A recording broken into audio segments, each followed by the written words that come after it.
ये मत समझिए कि आप अपने बच्चे पर गौर न करके अगर आपका बच्चा बिगड़ रहा है तो ठीक है यार, क्या है, ठीक है आज के जमाने का। नहीं, सावधान, आने वाला कल खतरनाक हो सकता है। मेरे लिए तो खतरनाक नहीं है, मैं तो बन गया वो, सो मुझे तो कोई खतरा नहीं है। खतरा आपके सर पर जरूर मंडरा रहा है। बच्चे मेरी समझ से केवल कच्ची मिट्टी की तरह हुआ करते हैं। हमारे बच्चे केवल कच्ची मिट्टी की तरह हुआ करते हैं। हम चाहे जैसा उन्हें गूंद सकते हैं, हम चाहे जैसा मिट्टी को गूंद कर उसका लोथा बनाकर, चाहे तो हम उसे माटी का दिया बनाएं, चाहे तो हम उसे खिलौना बनाएं, और चाहे तो हम उसे कोई मंगल कलश बनाएं, और चाहे तो हम उससे किसी गणेश जी की, किसी महावीर जी की कोई मूर्ति बना डालें। यह तो हम पर निर्भर करता है कि हम अपने बच्चे को आखिर क्या बना सकेंगे। कहते हैं कि कभी अमेरिका के नौसेना के कप्तान, अमेरिका के नौसेना के कप्तान को,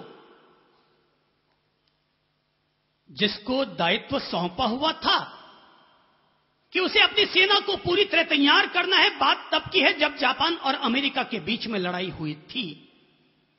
तो कहते हैं कि उस एडमिरल ने अपना नौसेना का बेड़ा जापान से लड़ने के लिए रवाना कर दिया और खुद मस्ती से ताश खेलने के लिए बैठ गया। सामने टीवी चला ली, ताश खेल रहा है, मस्ती ले रहा है। कहते हैं कि तब अमेरिका की मीडिया ने उनको घेर लिया और पूछा कि आपकी सारी सेना तो लड़ाई पर गई हुई है और आप यहां पर मस्ती से ताश के पत्ते खेल रहे हैं, टीवी देख रहे हैं, क्या आपको अपने सैनिकों की कोई चिंता नहीं है? एडमिरल ने कहा, अरे भाई, चिंता किस बात की?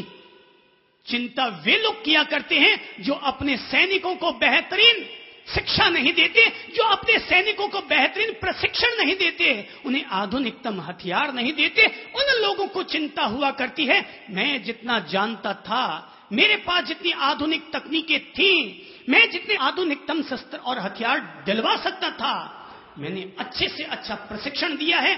अब मुझे चिंता करने की क्या बात है? मैंने जितना तैयार कर सकता था तैयार कर दिया और युद्ध के मैदान पर भेज दिया। मेरे भाई बहनों, हम लोग भी अपने बच्चों को जितना तैयार कर सकते हैं तैयार कर दें, जितना तैयार कर सकते हैं तैयार कर दें, उनकी चिंता न करें। बच्चों की चिंता वे लोग किया करते हैं जो लोग अपने बच्चों को ढंग से तैयार नहीं कर पाते हैं। जो लोग अपने बच्चों को ढंग से तैयार नहीं कर पाते, वे लोग ही अपने बच्चों की चिंता किया करते हैं। बाकी लोग तो अपने बच्चों का निर्माण करते हैं और भूल जाते हैं उनको। कोई जिंदगी भर बच्चों का छाती कूटा, अपनी छाती पर थोड़ी रोते फिरोगे। 21 साल का हो गया, ज्यादा से ज्यादा शादी करवा दो, ज्यादा से उसको धंधा करवा दो, फिर मुक्त हो जाओ। चिड़ियाएं भी बच्चों को पैदा करती है, कबूतर भी बच्चों को पैदा करते हैं, गाय और बछड़े भी, गाय और सांड भी बच्चों को पैदा करते हैं, पर चिपके हुए नहीं रहते हमारी तरह। ज्यादा मोह ममता में अंधे बने रहोगे, ज्यादा मोह ममता में अंधे बने रहोगे तो धृतराष्ट्र बन जाओगे, और अगर धृतराष्ट्र बन गए तो दुर्योधन और दुशासन जैसी संतानें ही पैदा होंगी। मेरी मम्मी ने मुझे खाना बनाना सिखाया था। क्या आप सोच सकते हैं, आप अपनी लड़कियों को नहीं सिखाते और मेरी मां ने लड़कों को भी खाना बनाना सिखाया था, ये कहते हुए कि बेटा खाना बनाना भी सीख लो, क्योंकि पता नहीं कैसी भाभी आ जाए, कम से कम भूखे तो नहीं मरोगे। तो मेरी मां ने मुझे खाना बनाना, सारे भाइयों को आता, उस्ताद हैं। और फिर हमारे पापा जी ने सारे भाइयों को बही खाता लिखना 10 साल की उम्र में सिखा दिया था। और बही खाता सिखाने के लिए घर में एक डायरी डाल दी जाती थी, 8 साल डालने हैं, ऐसे जमा होता है, ऐसे नावे होता है। और हमारे कोई बच्चों के पास दुकान तो नहीं होती कि जो बही खाता लिखना सीख सके। सो घर का खर्चा हम लोग लिखा करते थे। पापा जी ने घर खर्चे के लिए 100 रुपये दिए, हमने 100 रुपये जमा किए। अगले दिन जो खर्चा हो रहा है, खर्चे में 2 रुपये का धनिया, 1 रुपये की मिर्ची, 5 रुपये की भिंडी, 4 आना की अदरक और सारा जो खर्चा आया नोट करते चले गए, नावे लिखते चले गए और सांझ को वही वापस, वही खाता लिखना।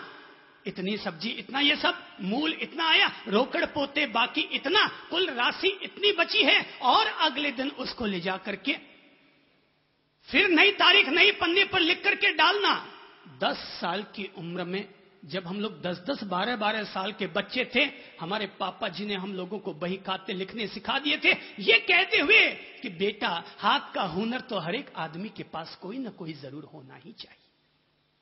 हाथ का हुनर तो होना ही चाहिए। ये जो घर में दुकान चली है, कोई ठेका थोड़ी है कि हमेशा ये दुकान चलती ही रहेगी। पता नहीं चलता कब किसकी लक्ष्मी औंधी पड़ जाए और घर से निकल जाए। उस वक्त तुम्हारा हुनर तुम्हारे काम आएगा। कम से कम भूखे तो न रह सको, इसलिए मुनीमाई करके ही अपना पेट भर लोगे। बही खाता सीख लेना बेटा, बही खाता सीख लेना। मेरे भाई बहनों, अपने बच्चों को घर का पौधा मत बनाओ। अपने बच्चों को घर का पौधा मत बनाओ कि एक दिन भी पानी न मिले तो वो सूख जाए। अपने बच्चों को जंगल का पौधा बनाओ, ताकि अगर कोई पानी न दे तब भी वो अपने बलबूते पर खड़े रह सके, ताकि वो अपने बलबूते पर खड़े रह सके। याद रखिएगा कि बड़े पेड़ की छाया में जब तक छोटा पेड़ रहेगा तब तक वो कभी भी पनप न सकेगा। बड़े पेड़ की ओट में जब तक छोटा पेड़ रहेगा उसको पूरी धूप न मिल पाएगी, पूरा पानी न मिल पाएगा। वो सारा पानी बड़ा पेड़ ही सोख कर ले जाएगा। एक छोटे पेड़ को अगर बड़ा करना है तो उसको अपने से जुदा करने की भी ताकत रखो। केवल अपने बच्चे को अपने घर पर ही मत रखो, छात्रावास भेज दो। घर पर नखरे खाता है, जिद्दी बन गया है आपका बच्चा, ये दो, ये नहीं खाऊंगा, वो नहीं खाऊंगा, भेज दो 2 साल के लिए छात्रावास में। 3रे साल छोरा सुधर के महात्मा गांधी बन के आ जाएगा।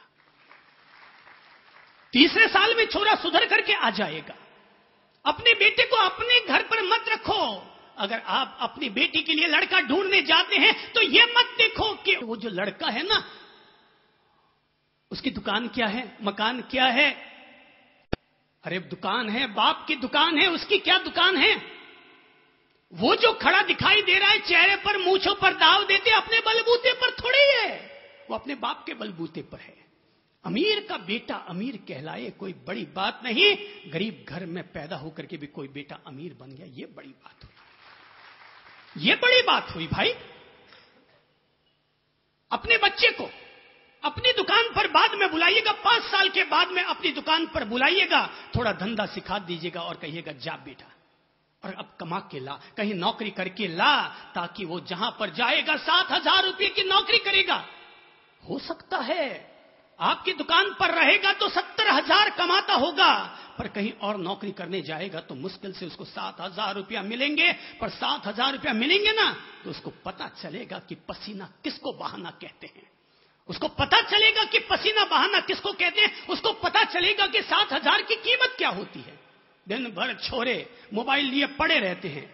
हो सकता है मोबाइल कंपनियों ने अपनी रेटें डाउन कर दी होगी, पर रेटें डाउन कर करके उन्होंने हम सारे लोगों को, पूरे हिंदुस्तान को अपाहिज बना डाला। अरे रेटें तो कम हो गई, पर हमारे समय की कीमत कहां चली गई। हम जो 1-1 घंटे अपना टाइम वेस्टेज करते रहते हैं फोनों पर, हमारे टाइम की कितनी कीमत थी। हम केवल बातों में ही उस टाइम को पूरा करते चले जा रहे हैं। मुझे मैं बनाऊंगा, आपको आप बनाएंगे। किसी जमाने में कहा जाता था, ये जो बहुएं ना, बड़ी बड़ी जो सासुएं हैं, इनको पूछो कि आपने कभी अपनी जिंदगी में ससुर का मुंह भी देखा है, ससुर के सामने से भी निकलने की ताकत रही है। एक आंख दिखती थी और आपकी 70 वर्ष की मां जी के पेशाब निकल जाता था, ससुर जी की एक आंख दिख जाती थी। तो हम छोटे थे ना, घर में बापूजी आ गए, यानी कि पूरा घर शमशान हो जाता था। अब किसी की हिम्मत है कुछ भी, कोई सारे दुबक के बैठ जाते थे, जैसे कि चूहे दुबक करके बैठ जाया करते हैं अपने अपने बिल में। हम सारे लोग पहले भले कंचे खेलते हों, पतंग उड़ाते हों, कुछ भी करते रहे हों, लेकिन जैसे पता चलता पापा जी आ गए, झट से किताब उठाई और पढ़ने के लिए बैठ जाया करते थे।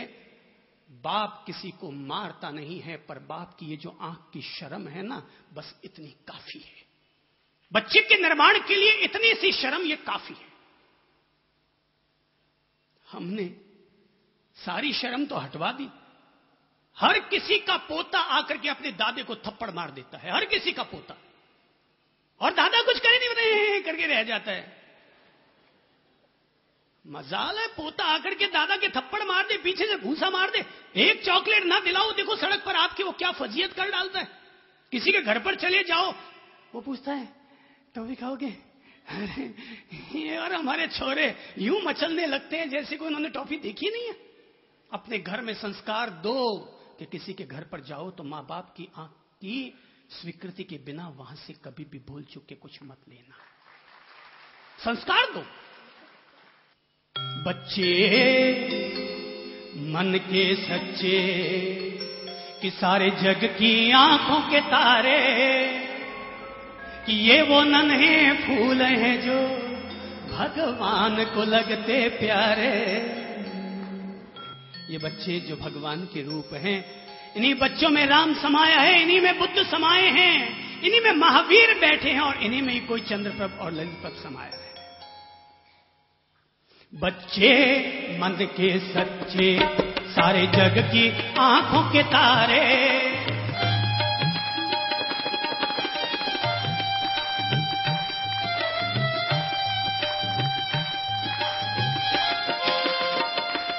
बालक तो भगवान का रूप है। इस दुनिया में और किसी भगवान में खोट हो सकती है, लेकिन बालक रूप में कोई खोट नहीं होती। कृष्ण का कौन सा रूप पूछते हो? बाल रूप। राम का कौन सा रूप पूछते हो? बाल रूप।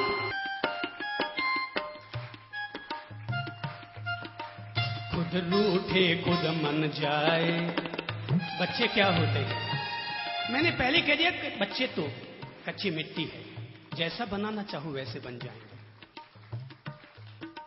खुद रूठे खुद मन जाए, फिर हम जोली बन जाए। खुद रूठे खुद मन जाए, फिर हम जोली बन जाए। झगड़ा जिसके साथ करे, अगले पल फिर बात करे। झगड़ा जिसके साथ करे, अगले पल फिर बात करे। इनको किसी से बैर नहीं, इनके लिए कोई गैर नहीं। इनका भोलापन मिलता है सबको बाह पसारे। बच्चे मन के सच्चे सारे जग की आंखों के तारे, ये वो नन्हे फूल हैं जो भगवान को लगते प्यारे। बच्चे मन के सच्चे।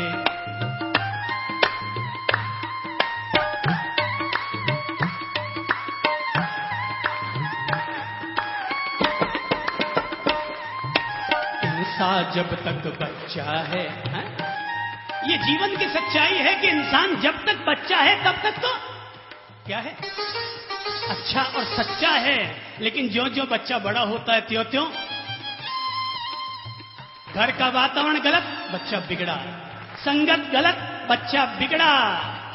जीवन में लगने वाली ठोकरें गलत, फिर बच्चा बिगड़ा। घर में पति पत्नी आपस में झगड़ते रहते हैं, बच्चा बिगड़ा। पति ही जब पत्नी को तुम कहेगा तो कौन उसको सम्मान देगा? है कौन उसको सम्मान देगा? मैं नहीं जानता कि भारत की संस्कृति में यह सभ्यता कहां से आई कि हर पति अपनी पत्नी को तुम कहता हो। मेरे भाइयों, अपनी जबान सुधार लो। अरे पत्नी को ही केवल आप मत कहो, अगर आपके घर में कोई नौकरानी आती है तो उसके नाम को भी जी लगा करके बोलो। उसके नाम को भी जी लगा करके बोलिए, क्योंकि आपको तो लगता है आपने तो नौकरानी का नाम लेके कह दिया बिना जी के, पर आपका बच्चा ये सुन के बिगड़ गया। पर अगर आपने अपनी नौकरानी को भी जी लगाकर